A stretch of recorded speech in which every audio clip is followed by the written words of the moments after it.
Thank you for joining us. My name is Sarah Esala, and I'm the Nature Education Assistant for the City of Dublin. Today's session is Crafting Code, Planning and Preparing Effective Ordinance. A resident is putting out corn for deer. Another resident places cat food out for a couple of free-roaming cats. Neighbors in both cases are complaining to the city about the increased wildlife traffic and greater congregations of deer in the one area, and raccoons, skunks, and possums in the other, as well as odors and cat feces in their garden. You may be facing similar challenges in your own city. In this session, we'll determine if proposing a new code is necessary in these cases and talk about preparing a proposal that will pass. Let's look at a particular example, asking the questions, why this? Why do we feel we need code to address this issue? And why now? First, identify the issue. In this scenario, a local resident has been feeding corn to deer, causing deer to congregate in larger numbers. Now, residents are reporting damage to their gardens, and the police department is reporting an increase in car collisions. The deer issue has become a property, health, and safety issue. Consider the number of complaints you are seeing. At first, there were only one or two, but now we're seeing multiple complaints every week. Explore how widespread your issue is. Reports show that there are gardens affected in 4 adjoining HOAs and that car strikes have increased 15% in a 5-mile radius. Finally, learn about how your city officials and leaders feel. In our scenario, officials are concerned and they want the issue addressed. While code change may not be the first strategy in addressing the problem, they are open to it as a possibility. We've seen that our deer have affected neighbors of the resident feeding the deer, and that indicating that the issue is somewhat widespread. As we move forward, considering whether a change in code is necessary, we need to continue to collect data on the community impact. We'll determine which residents are affected and how. We'll investigate impact on neighboring communities, and we'll consider other relevant impacts like pets, habitats, other wildlife, etc. As we explored this issue further, we found problems with increasing herd sizes in 5 neighborhoods and adjoining areas in a 5-mile radius. We also found 2 other problem areas with increasing herd sizes. This increases the number of affected residents considerably. The original herd size visiting the yard was 8 to 10, but has increased to 35 since feeding. We have reports of the deer migrating in and out of the adjoining community. Other impacts we found include a clear browse line on trees and fence rows and green spaces that is not present in other quadrants in the area, and an increase of residents expressing concern about deer aggression towards pets or children, particularly in spring. Listening to residents is truly a key part of gathering the data you will need to determine if a new code is necessary. You might conduct a survey, interview residents one-on-one or in small groups, or use another method to gain a wider understanding of your residents' experiences. Homeowner associations or other community meetings may provide opportunities for you to connect with your residents. These interviews and meetings can also provide you with opportunities to educate your community on how to resolve the issue. Most governing bodies will not want to resort to changes in law first, so as you explore this process, consider if there are other tools and methods you could utilize to solve the problem.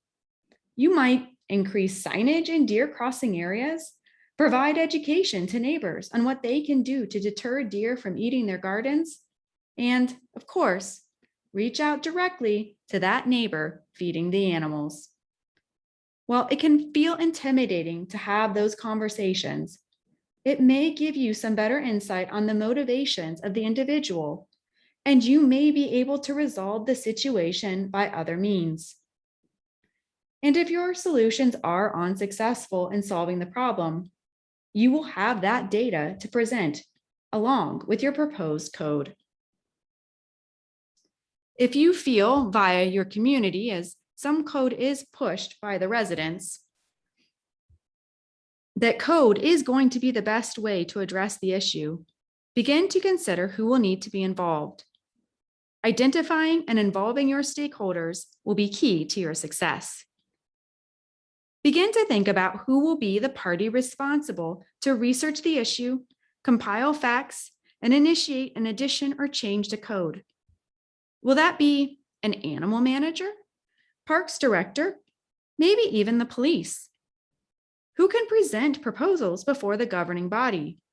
Will your council prefer to hear from an administrator or director? Or would they want to hear directly from the wildlife experts? Consider the councils and commissions and advisory committees in your city. Which governing body votes new or amended ordinances into being? As for your residents, who does the code affect and in what ways? It might be wise to also consider neighboring communities. Are they impacted and in what ways? After all, wildlife doesn't recognize city boundaries.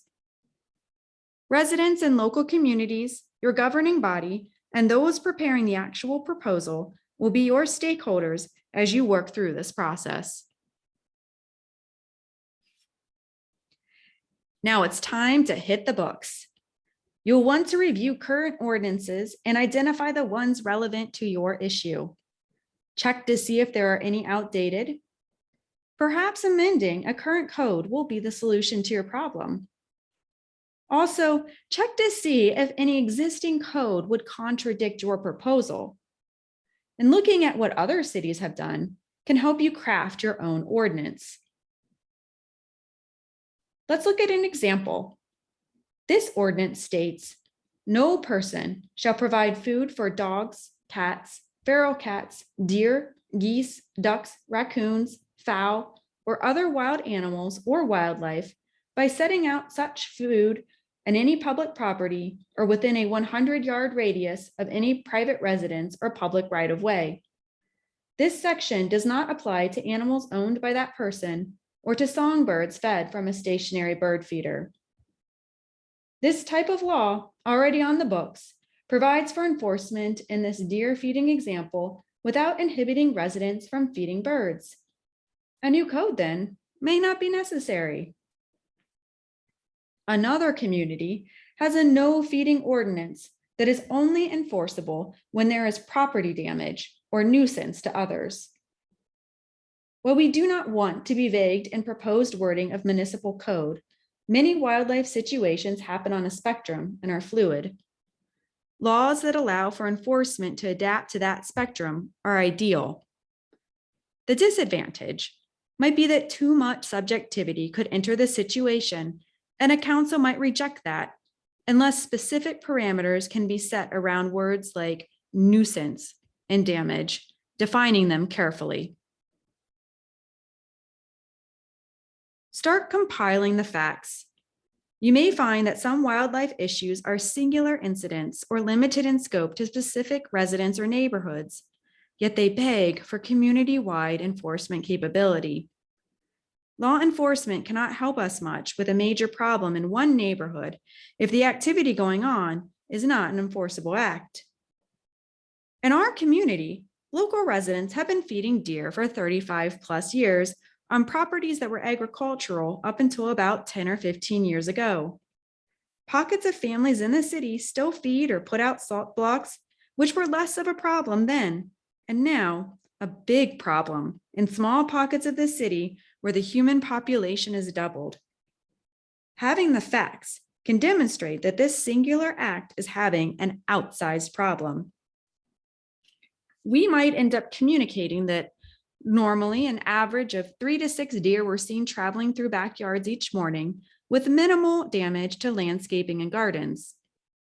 Now, there are 12 to 20 daily, and property damage is becoming extensive. Info gathered from community inquiry and employee observation and field study of the affected area shows that antlered deer are hanging out in yards with children and pets, and the kids can't play outside. The deer ignore people when attempts are made to shoo them away. 3 dogs have been injured by deer coming into the backyards to go after them, and other dogs have been chased. Vehicle collisions with deer have increased from 12 deer strikes in area roads to 18 in the fall and winter rut season. This info was obtained from police department crash reports. Interviewed residents do not want the deer harmed.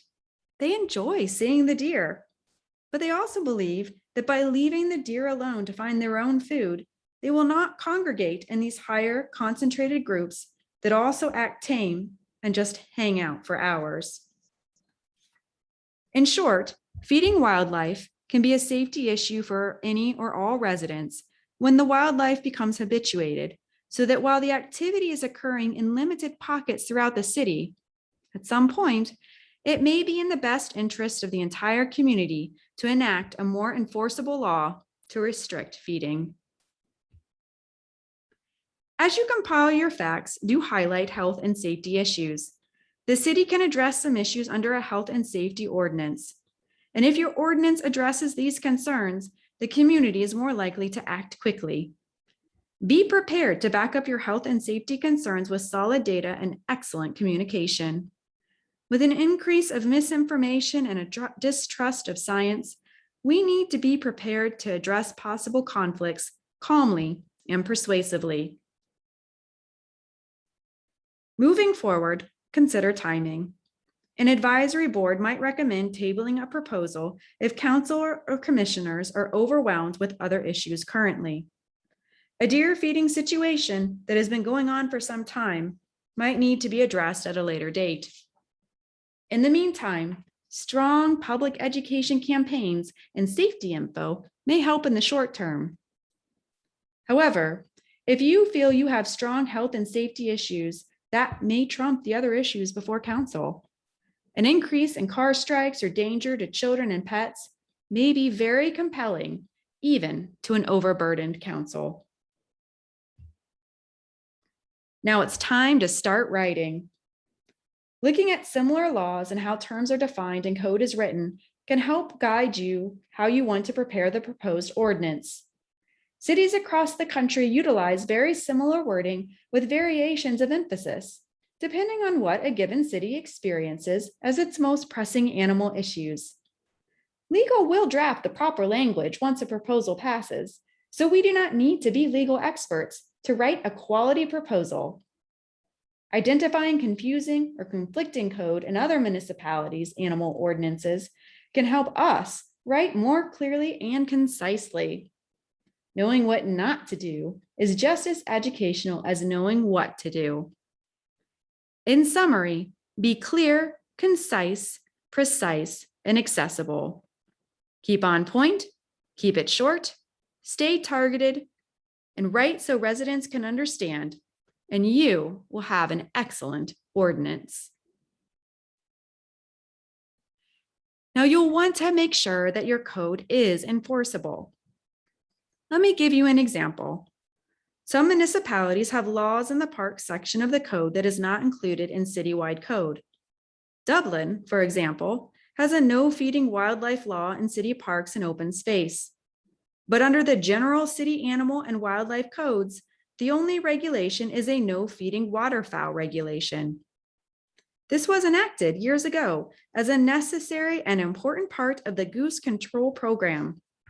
At that time, no one was really worried about residents feeding deer or free-roaming cats. Since then, some of those issues have become problematic, but there is no city code covering that in private sectors.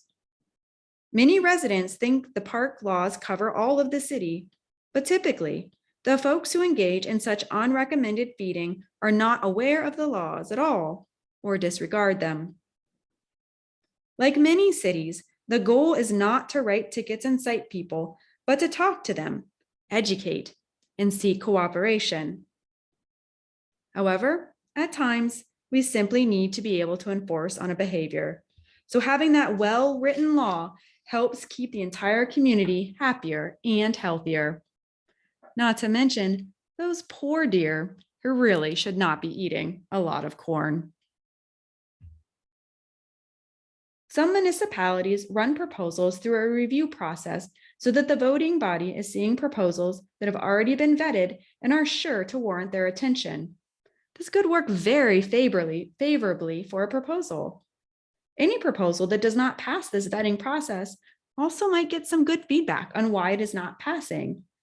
The advisory board may like the idea, but send it back for better editing or for more supporting facts, which can only improve that final product.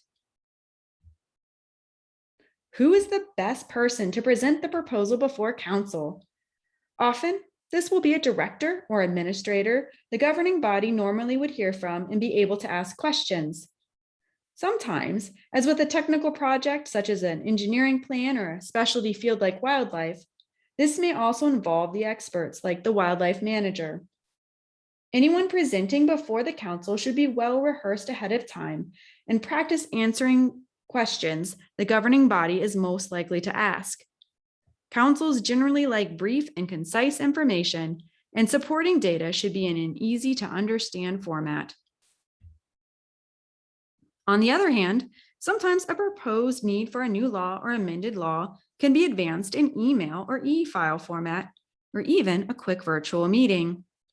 Contacting key leaders or advisory board folks directly might allow for quicker review and turnaround. At the very least, we can seek direction from our city leaders as to what they want to know and hear. That can inform edits to our proposal moving forward.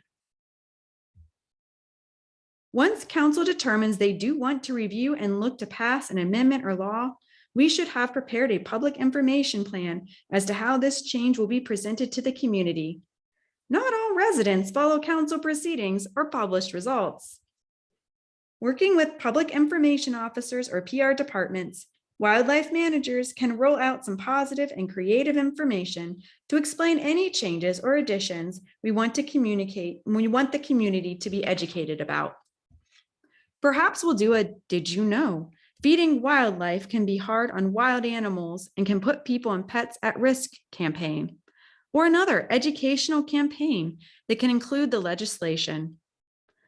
Helping people understand the why of a new amendment and connecting emotionally with them can go a long way towards mitigating any disagreements. We want residents to know that we are not punishing them, but partnering with them to make our community a vibrant place for people and wildlife. Thank you for joining us today and thinking about how you can craft code that will succeed.